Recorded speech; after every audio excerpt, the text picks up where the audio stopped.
Time to find out what's Dorothy been up to ever since she went to the wonderful land of Oz. Even though it's not really about Dorothy, but it's about its actress, Judy Garland, and how she began missing her.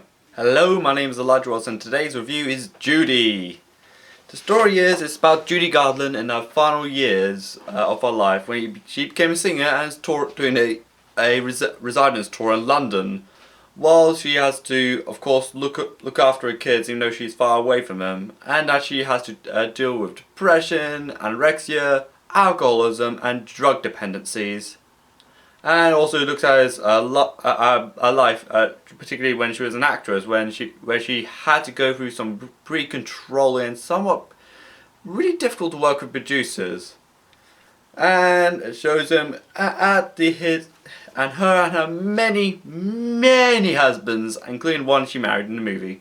The story about Judy Garland is somewhat of a kind of a perplexing one, knowing that she allegedly started off acting or in the show business when she was 2 years old, and that she had sleep deprivation issues to the point she's on sleep medications almost all the time, which had greatly affected her work, greatly affected her performance, which made Judy, portrayed by Renee Zellweger, either too drunk or hungover to concentrate, or just way too dizzy, or way too dazed out, or anything like that, or just too zoned out to concentrate.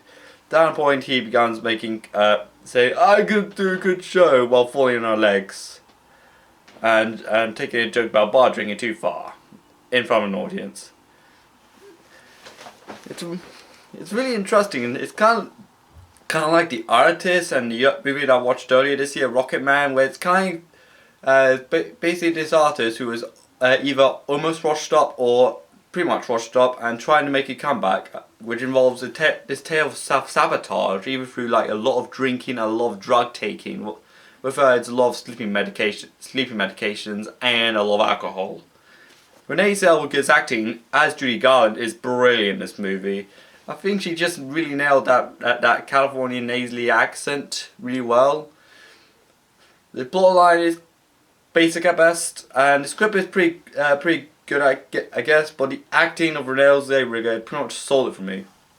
But what I also really like about it is the costuming work, particularly when Renee Zellweger's character Judy is on screen. I felt like, oh yes, it kind of reminiscent of the swing 60s that Britain had, but particularly with the Beatles and all that, and she even joked at one point like, "I could do a cover of Rolling Stones." My favourite song from Rolling Stones is "Painted Black." Of course, the sets are pretty nice to look at.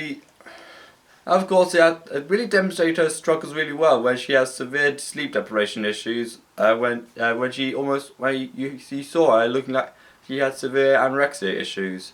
It's kind of a bit of a grim movie, but not as grim as it should. Not as grim as it comes off as depressing, but kind of grim. Like, well, the movie is 12 in the UK, but yeah. Although Judy may be a flawed movie at best, with the kind of basic plot and at best an okay script, but I think I really got sold by the movie with its pretty solid performance by Renee Zellweger as Judy Garland, and some excellent costuming work, and some brilliant set designs as well. Although it's a 7 out of 10 for me. Although it didn't quite hit the spot for me, but it was still a pretty satisfying film to sit through. But it didn't quite hit the spot, but I can say I kind of like the film at best. This is Elijah Wells, and bye!